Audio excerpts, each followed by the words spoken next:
This new baby calf rather drink out of the chicken's water than drink his milk.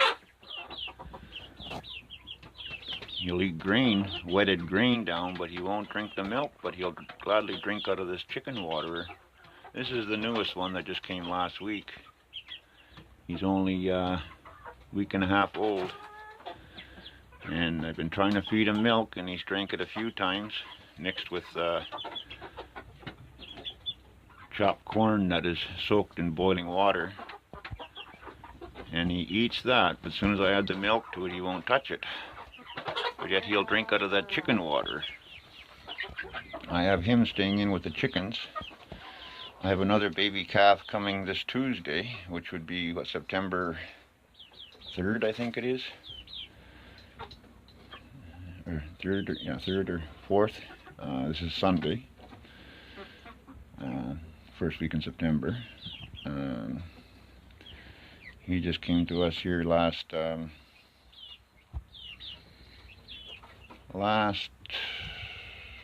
let's see, what was it? Tuesday or Wednesday, I think it was. And right from get-go, he wouldn't drink anything but water. I'd catch him drinking out of that automatic chicken water many times. But he won't drink the milk. But yet he'll eat the wetted grain with milk that I've put boiling water in, let it sit for half an hour, and stir it periodically. And our silkies here, 3 white silkies there, and you can see way in the back there, you can see a one of 4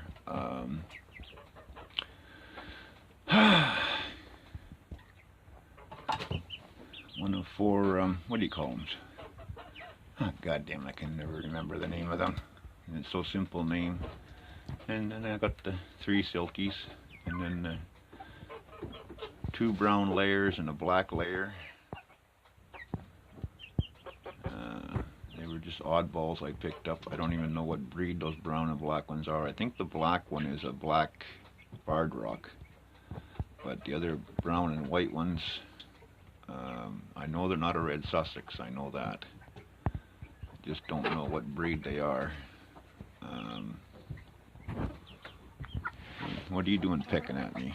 And these here are our original chicks that we got in the springtime. They were the, if you look back in my other videos, you'll find the name of them when they were chicks. And very soon these silkies and these other pullets will join the rest of these guys. There's that brown in the corner there.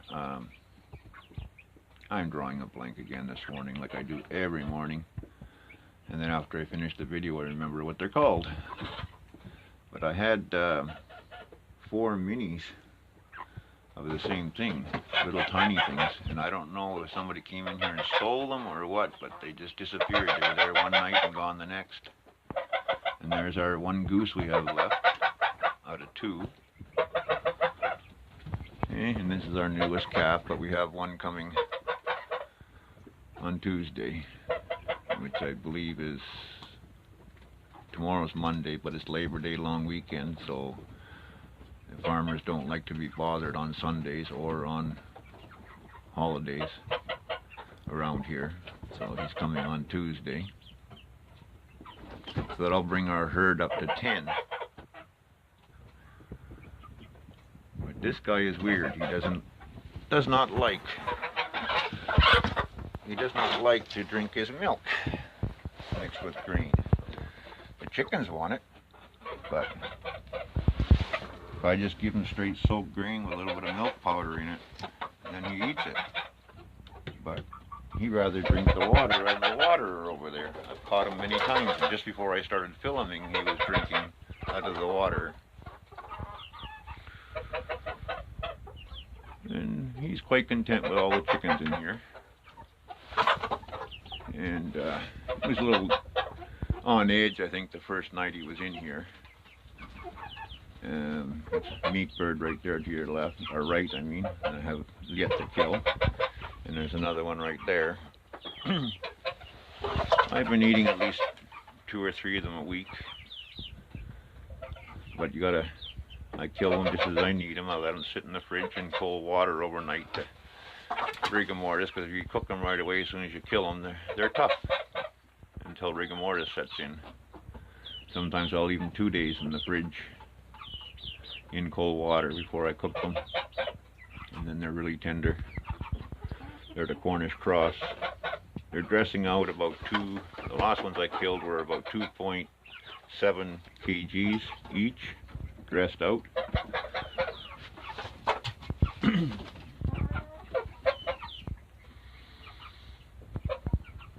You look like you're standing there sleeping. You look like you're standing there sleeping. Like you say, he's only a week and a half old, this guy now. Because the farmer keeps him for a few days to get the colostrum out of the cow, the dairy farm. I have to castrate him yet, but we'll wait a few more days before we do that. And then he'll be a steer instead of a bull once castrated like the rest of them. I have one out there that I never did castrate because of the fact that I got that one heifer, but I don't know if she will breed or not because she was born twin with a bull calf, and they have that thing where now the goose is going to drink the milk. Yeah, milk and grain.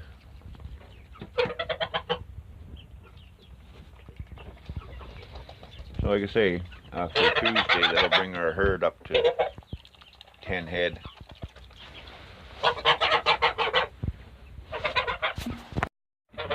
Darn phone keeps kicking out all the time recording. Sorry about that.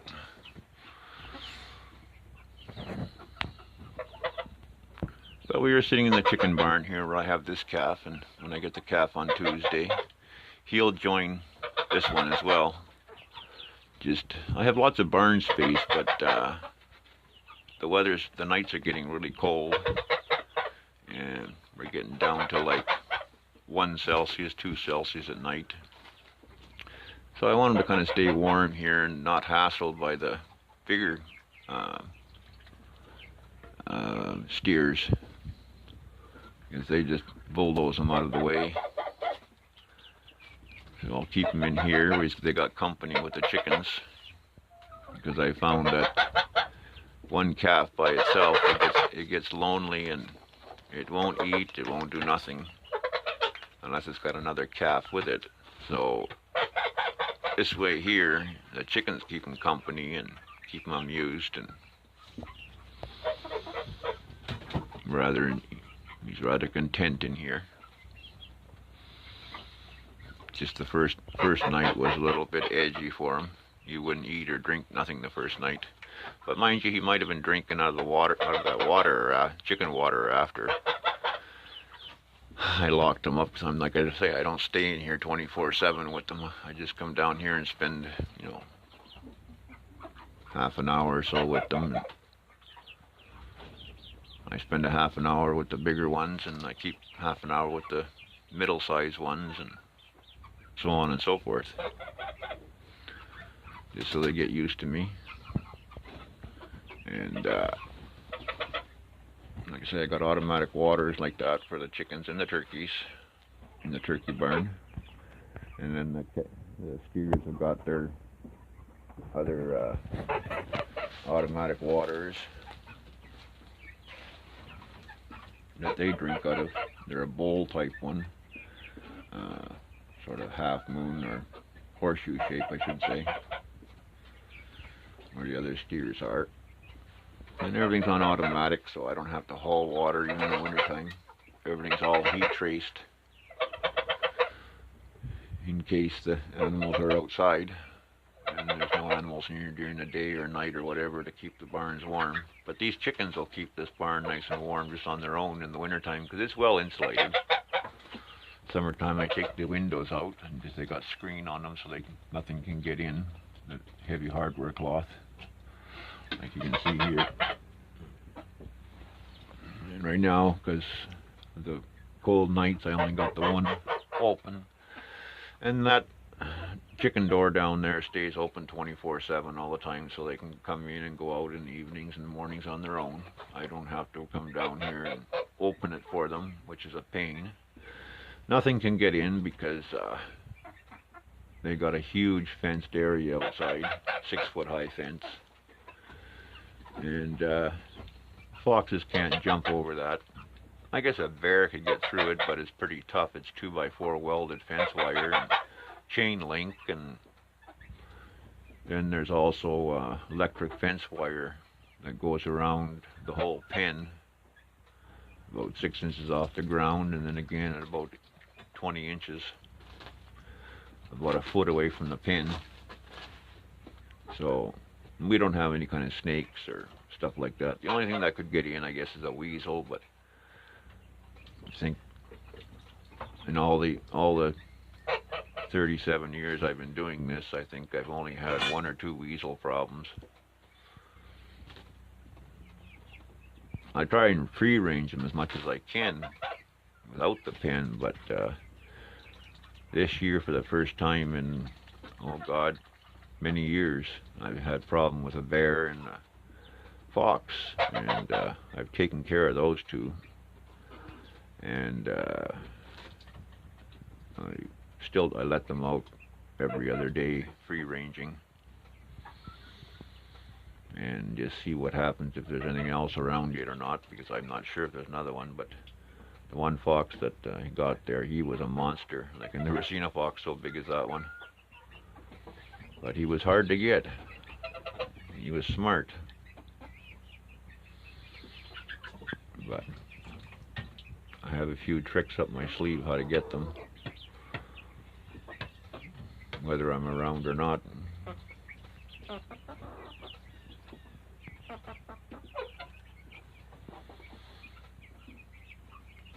Yeah, he doesn't want to drink his milk here at all. He was content with a little bit of grain that I gave him earlier and soaked in milk, and because he wouldn't drink the milk mixed with grain. But like I say, I just take cracked corn and dairy ration, and I mix it in the pot, and I pour boiling water over top of it and let it sit for half an hour, and then I add a little bit of water, cold water to it with the milk powder, the milk replacer, and just make like a porridge, and he eats that up right away. But he won't, if there's any liquid in it at all with milk, he'll take a couple of licks of it and that's it, but yet he'll go to the water over here where the ducks and where the goose and chickens are drinking up. He'll go over there and take a drink. And it's like a lot of the other calves, you can't even get them to drink water until they're a little bit older, and then they'll start drinking the water. But this guy here, he prefers the water. I don't know.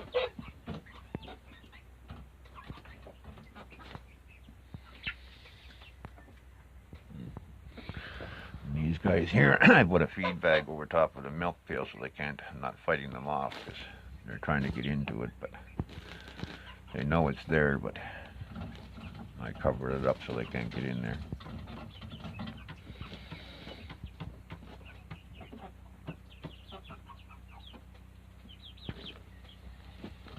So I'll save it for tonight. I'll strain some of the milk off of it and give them the feed. And try him with the milk again, but I haven't had too much luck.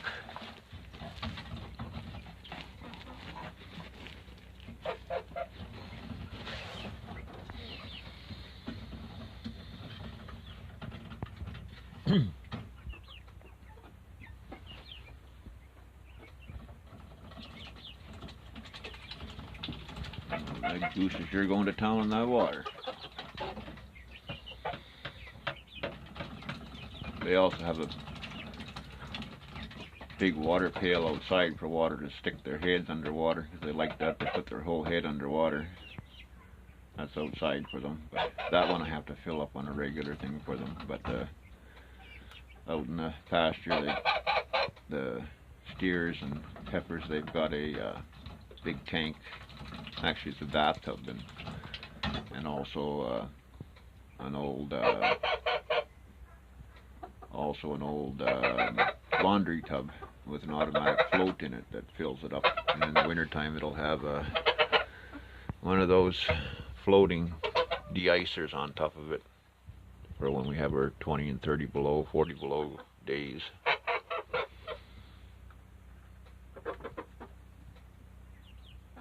Most of the chickens are all outside.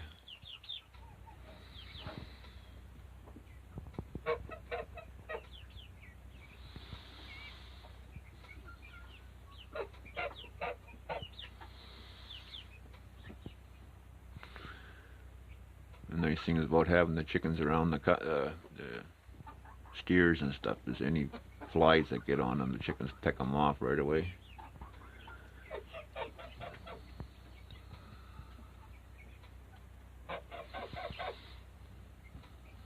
Which is pretty neat. You know, they could be covered in flies when they come in from the field, and ticks or whatever, and the chickens will, as they're laying down, the chickens will crawl all over them and pick all the ticks and flies and spiders, whatever's on them, right out of them, so it keeps all the bugs down pretty good.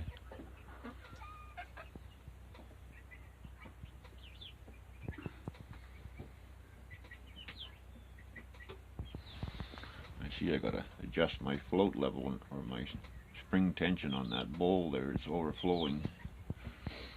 It's one problem with those bowls here is they got two lock nuts on them.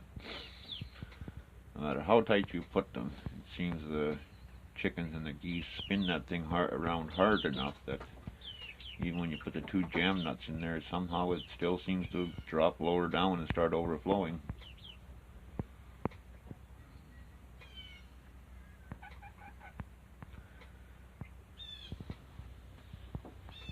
This chicken's cleaning the cow's mouth off of any grain hanging on his chin.